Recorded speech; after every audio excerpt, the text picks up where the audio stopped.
नमस्कार। यूक्लिड विभाजन प्रमेयिका से म स ज्ञात करने संबंधी प्रश्न हम कर चुके हैं। आज हम यूक्लिड विभाजन प्रमेयिका से म स संबंधी उन्नत प्रश्नों को हल करेंगे।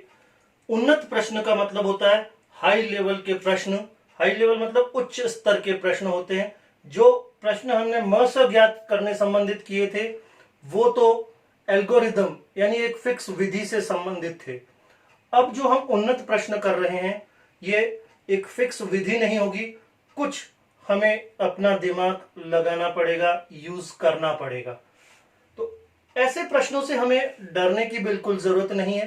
प्रश्न को आराम से 2 बार 3 बार 4 बार पढ़िए। जब प्रश्न समझ में आ जाए तो उसको बड़े आराम से हल कीजिए। जैसे एक प्रश्न मैंने आपके सामने लिखा है, यदि 408 तथा 1032 के म स को 1032x माइनस 408 इंटू 5 के रूप में व्यक्त किया जाता है तो x का मान ज्ञात कीजिए। थोड़ा सा अजीब प्रश्न लग रहा है यहां, कोई बात नहीं, एक बार फिर पढ़ रहा हूं। यदि 408 तथा 1032 के म स को 1032x माइनस 408 इंटू 5 के रूप में व्यक्त किया जाता है तो x का मान ज्ञात कीजिए। 2-3 बार अगर आप प्रश्न को पढ़ेंगे तो प्रश्न आपके समझ में आ जाएगा। प्रश्न बिल्कुल स्पष्ट रूप से हमें यह कह रहा है, देखिए, यदि 408 और 1032 के म स को इस रूप में व्यक्त किया जाए तो x का मान ज्ञात कीजिए। तो देखिए 408 और 1032 408 और 1032 के म स को इस रूप में व्यक्त किया गया है। एक बार फिर बोल रहा हूं, 408 और 1032 के म स को इस रूप में व्यक्त किया गया है। कोई बात नहीं, हम भी ऐसा ही करते हैं। अपन 408 और 1032 का म स ज्ञात कर लेते हैं और फिर उसे उसके रूप में लिखेंगे, उसके बराबर लिखेंगे और उत्तर आ जाएगा। तो 408 और 1032 का म स कैसे ज्ञात करेंगे, बहुत अच्छे से हमको आता है। माना 408 बराबर a तथा 1032 बराबर b, तो यूक्लिड विभाजन प्रमेयिका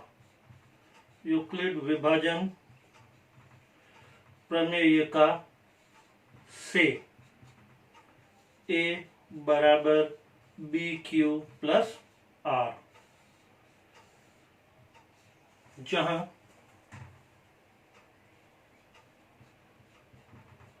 जीरो छोटा या बराबर है r से और r छोटा है b से। अब देखिए a और b हमने तय कर दिए हैं। a की जगह 408 और b की जगह 1032, q और r हम ज्ञात कर लेते हैं। सीधी सी बात, 1032 को 1 से भी गुणा करूंगा तो इससे ज्यादा चला जाएगा, तो मुझे यहां 0 से गुणा करना है। 1032 इंटू 0 प्लस r 408, 0 प्लस 408 बराबर 408। ये हमने q और r ज्ञात किए और निश्चित रूप से जो r है हमारा b से छोटा है, तो बिल्कुल सही है। लेकिन हमारा r 0 के बराबर नहीं आया। 0 के बराबर नहीं आया मतलब अगला स्टेप करना है हमें। अगला स्टेप क्या होगा इसके बारे में आप लोग सभी जानते हैं। जो b है वो a बन जाएगा और जो r है वो b की जगह आ जाएगा। तो एक बार फिर b जो है वो a बन जाएगा 1032 और r जो है वो b की जगह आ जाएगा 408। अब q और r कितने होंगे, एक ज्ञात करते हैं। मेरे ख्याल से q होगा 2 और r हो जाएगा 216। फिर से r जो है वो b से छोटा है, बिल्कुल ठीक है, लेकिन r बराबर नहीं है 0 के, तो अगला स्टेप होगा b a हो जाएगा और r b हो जाएगा। 408 बराबर 216 q और r हमें ज्ञात करने हैं। ऐसे लिखकर हम फटाफट करेंगे, भाग देने की बार बार जरूरत नहीं है। और हमारी जो कक्षा है, सेकेंडरी कक्षाओं की, ये नीड है कि भाग दे के नहीं, फटाफट करने की कोशिश करें। तो यहां आएगा 1 और यहां आएगा आपके 192 आएगा। ठीक है, देख लीजिए 192 जो है r वो b से छोटा है। ठीक है, r फिर से बराबर नहीं है 0 के, तो अगला स्टेप फिर करना है। तो अगले स्टेप में 216 a बन गया, 192 b बन गया, q और r ज्ञात करना है। इस बार q 1 और r हो जाएगा आपका 24। फिर से r बराबर नहीं है 0 के, इसका मतलब अगला स्टेप करना है। 192 बराबर 24 q और r ज्ञात करने हैं। 24 को किससे गुणा करें कि 192 आ जाए या उससे थोड़ा कम रह जाए।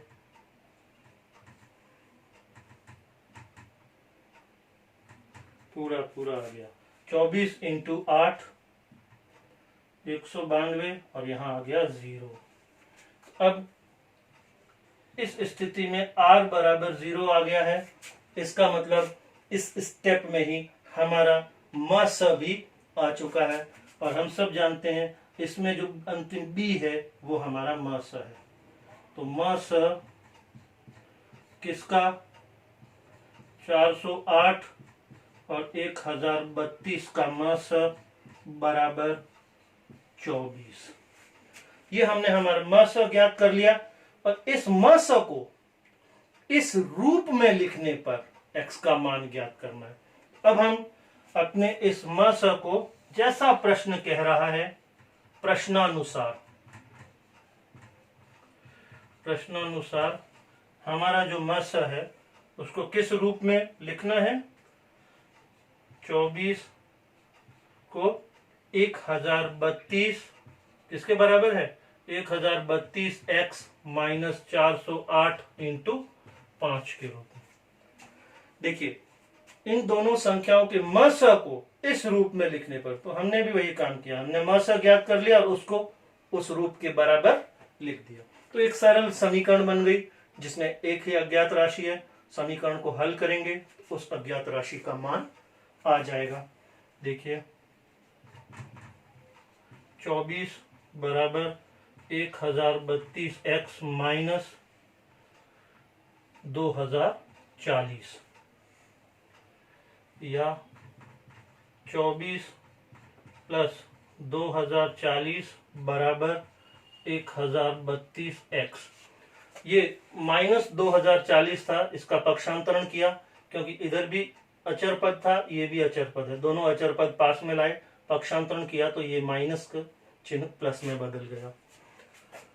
या 2040 प्लस 24 2064 बराबर 1032x या x बराबर x।